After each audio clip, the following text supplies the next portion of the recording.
Hello दोस्तों, मैं Vikram sir law classes से विक्रम सर।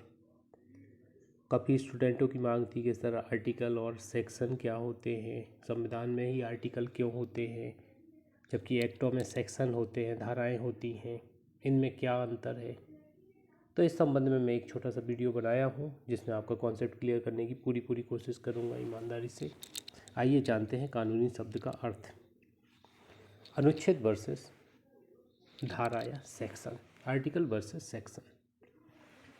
इसके लिए दो क्वेश्चन पे ऊपर फोकस करेंगे तो इस सेंस का हम अर्थ समझ पाएंगे। पहला है किसी चार्टर, संविधान या अधिनियम में अनुच्छेद या धारा क्यों होते हैं। व्हाई आर देयर आर्टिकल्स और सेक्शंस इन ए चार्टर, कॉन्स्टिट्यूशन या एक्ट। सेकंड क्वेश्चन है अनुच्छेद, आर्टिकल या धारा, सेक्शन में मुख्य अंतर क्या है। What is the main difference between an article and a section. तो इसमें अंतर क्या है, पहला तो क्या होते हैं ये आर्टिकल और सेक्शन, और दूसरा अंतर क्या है। तो आइए इसी श्रृंखला में आगे बढ़ते हैं।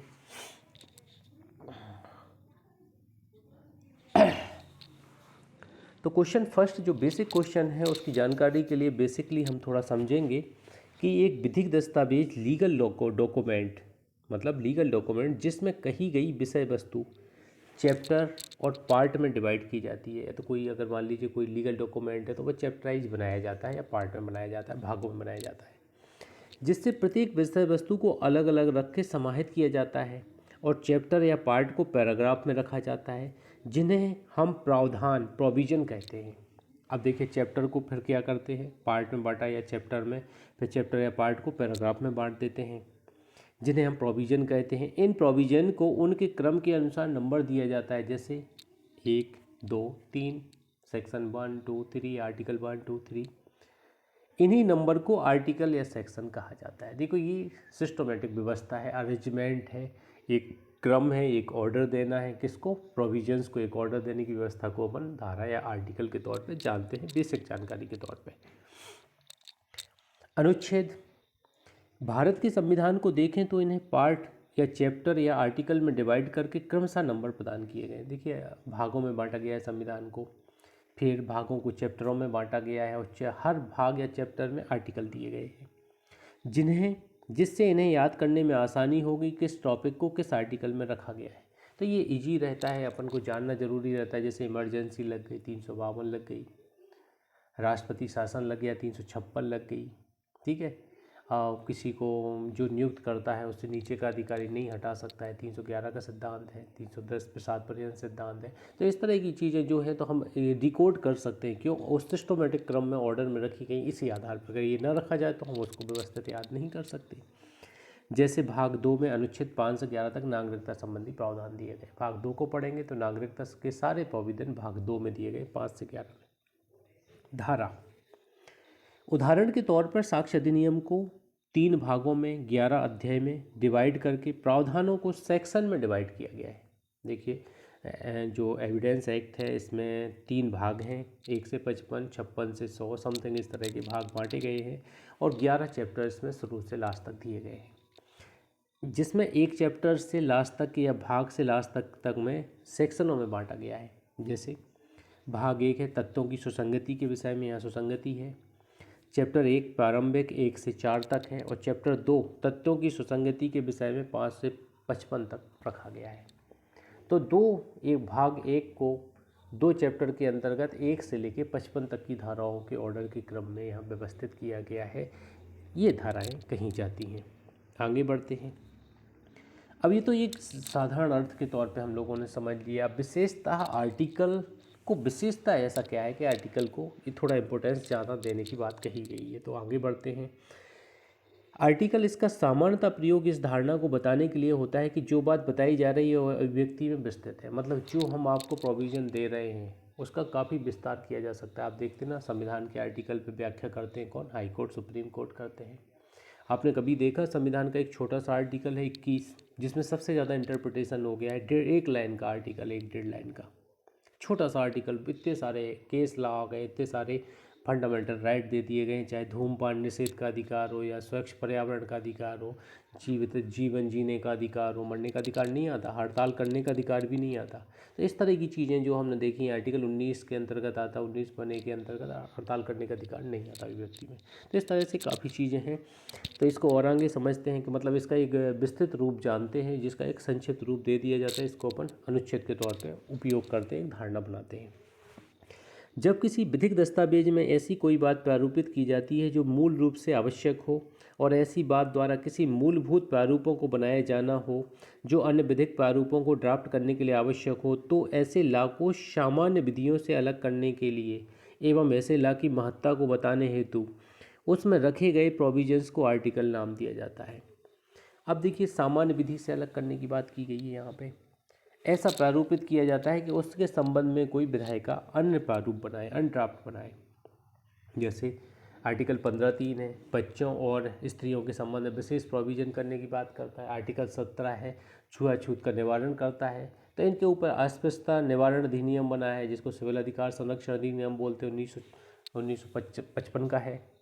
और आप देखते हैं बच्चों के लिए पॉस्को एक्ट बना, 2012 का बना है। महिलाओं के ऊपर काफ़ी डोमेस्टिक वायलेंस 2005 का एक्ट बना है। तो इस सब की बात कहाँ पे की गई? संविधान में की गई। तो ये एक विस्तृत अभिव्यक्ति है, जिसको एक विस्तृत तौर पे संक्षेप में लिखा गया, लेकिन विस्तृत तौर पर अभिव्यक्ति की जाती है, अन्य कानून बनाने में उपयोगी होती है। उसमें रखे गए प्रोविजंस को आर्टिकल नाम दिया जाता है। उदाहरण के तौर पर संयुक्त राष्ट्र चार्टर, अंतर्राष्ट्रीय अभिसमय या किसी देश का संविधान। अब यहाँ एक चीज़ और समझिए, हम लोग देखते हैं यूएनओ में भी प्रेजेंट में कितने 193 देश हैं। अब यूएनओ ने चार्टर जो बना हुआ है, मान लीजिए 1945 का चार्टर है यूएन का, संयुक्त राष्ट्र संघ का, तो उसमें जितनी कंडिकाएँ दी गई वो अनुच्छेद के तौर पर दी गई है। अब अनुच्छेदों में जो व्यवस्था की गई है उसी संबंध में प्रत्येक राष्ट्र ने अपने अपने यहाँ पे अन्य संविधान या अन्य कोई एक्ट बनाए हैं। तो मतलब ये ग्रांड नॉर्म्स जो केल्सन का सिद्धांत है, ग्रैंड नॉर्म्स का मूल मानक का सिद्धांत है कि एक मूल मानक होता है, उसके नीचे अन्य मूल मानक होते हैं। मतलब मूल मानक कौन? संविधान है, और संविधान के नीचे सब विधियाँ हैं। इसी तरह अंतर्राष्ट्रीय अभिसमय में भी अनुच्छेद दिए जाते हैं, जैसे बालकों के संबंध में, पर्यावरण के संबंध में, स्त्रियों के संबंध में अंतर्राष्ट्रीय अभिसमय हुए, आर्टिकल में डिवाइड होते हैं। सभी राष्ट्र अपने अपने कानून बनाते हैं इस संबंध में। इसी तरह किसी देश का संविधान है, चाहे वो इंडिया का संविधान हो, अमेरिका का संविधान है, जहाँ का लिखित संविधान है दोनों देशों के। आपको पता होगा सबसे बड़ा लिखित संविधान इंडिया का है और सबसे पहला लिखित संविधान अमेरिका का है। तो यहाँ के संविधान में जो, जैसे भारत का संविधान है, आर्टिकल 1 से 395 तक के आर्टिकल दिए गए हैं। इनमें मूलभूत अभिव्यक्तियाँ दी गई हैं, ये सिद्धांत दिए गए जिनके आधार पर कानून बनाए जाएंगे। ऐसा मैं नहीं कहता हूँ, ऐसा आर्टिकल 13, 1 और 2 कहता है कि संविधान बनाए जाने के पहले जितनी विधियाँ संविधान के विरोध में हैं उस मात्रा तक शून्य होगी। और आर्टिकल 13(2) कहता है कि संविधान बनाए जाने के बाद कोई भी ऐसा कानून नहीं बनाया जाएगा जो संविधान के विरोध में हो। तो इस आधार पर हमें ये पता तो चलता है इससे कि आर्टिकल को जो दिया गया एक स्पेसिफिक मोड़ देने के लिए, ढंग देने के लिए या पहचान देने के लिए आर्टिकल शब्द का उपयोग किया गया है। ज़्यादातर सर्वोच्च विधियों के तौर पे ही किया जाता है, अन्य विधियाँ इसके सबऑर्डिनेट होती हैं जिन्हें धाराओं के अंतर्गत सूचित करते हैं। चलिए इसी क्रम में आगे बढ़ते हैं। धारा, जब हम किसी टेक्स्ट को, देखिए ये सुविधा का नियम है धारा, जब हम किसी टेक्स्ट को अपनी सुविधा के अनुसार विभाजन करते हैं तो इसकी छोटी इकाई को सेक्शन के तौर पर जाना जाता है। हम लोग क्या कर देते हैं, छोटी इकाई है जैसे, उसको सेक्शन बोल देते हैं। जैसे मैंने कहा एक क्लास में 20 बच्चों के नाम लिखने, तो नंबर 1 डालेंगे, 2 डालेंगे, 3 डालेंगे, 20 तक लिखेंगे। अब ए नंबर पे जो है तो अपन बोलेंगे ए नंबर पे कौन है, तो उसका पता चल जाएगा। 20वें नंबर पे कौन है उसका पता। तो ये क्या है, एक ऑर्डर देने वाला क्रम हो गया है। जैसे उदाहरण के तौर पर किसी कॉलेज या स्कूल कक्षा में ज़्यादा बच्चे हो जाने पर ऐसी कक्षा को सेक्शन में डिवाइड कर दिया जाता है। अब सेक्शन में बांट देते हैं हम। इसी प्रकार विधायन विधिक दस्तावेज को हमारी सुविधा के अनुसार उसे कई सेक्शन में डिवाइड कर देता है, जिससे ऐसा अधिनियम समझने में आसान होता है।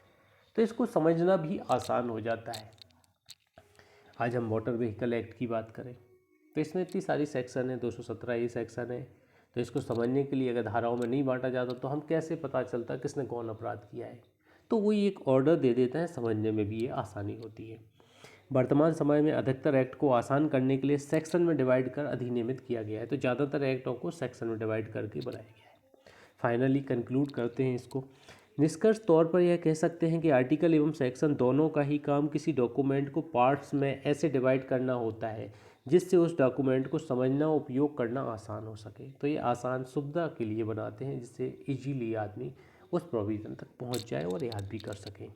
और इसी सुविधा के लिए संविधान में सेक्शन की जगह आर्टिकल शब्द का उपयोग किया गया है, जिससे पता चले कि भारत का संविधान वह कानून है जो अन्य कानून को बनाने के लिए फंडामेंटल नॉर्म्स प्रोवाइड करता है। मतलब एक ग्रांट्स नॉर्म्स है ये, जिसके अंतर्गत सारे नॉर्म्स हैं। फंडा मतलब बेसिक चीज़ें इसमें बताई गई, उसी के आधार पर अन्य कानून बनाए जाएंगे। आर्टिकल किसी अन्य एक्ट में भी हो सकते हैं, क्योंकि ऐसा कोई रूल नहीं है कि वह सिर्फ कॉन्स्टिट्यूशन में ही हो। ये आप ध्यान दीजिएगा, ये ज़रूरी नहीं है कॉन्स्टिट्यूशन में हो, और अन्य एक्टों में भी हो सकते हैं अगर विधायिका ऐसा चाहे तो। अर्थात एक एक्ट में आर्टिकल या सेक्शन दोनों हो सकते हैं, जैसे कि लिमिटेशन एक्ट 1963 की में धाराएं हैं एवं अनुसूची में अनुच्छेद रखे गए हैं। अनुसूची पर वर्णित प्रोविजन अन्य अधिनियम पर भी मूलभूत लागू होते हैं, जो कि आर्टिकल में उल्लेखित है। तो जो अनुसूची में लिमिटेशन दी गई है आर्टिकल के तौर पे, तो आप देखते हैं सीपीसी लागू होती है, सीपीसी अप्लाई करता है उनको, टीपीए अप्लाई करता है, कॉन्ट्रैक्ट अप्लाई, अन्य एक्ट भी अप्लाई करते हैं कि लिमिटेशन उतनी है, तो उसी लिमिटेशन में हम लोग अपनी गतिविधि को जारी रखते हैं। तो इस टॉपिक में आप लोगों ने समझा होगा आर्टिकल वर्सेस सेक्शन के बारे में। अगर वीडियो अच्छा लगा हो तो इसको सब्सक्राइब, लाइक और शेयर करें, और अधिक वीडियो देखने के लिए बने रहें हमारे चैनल पे। इसी के साथ मैं अपना टॉपिक फिनिश करता हूँ।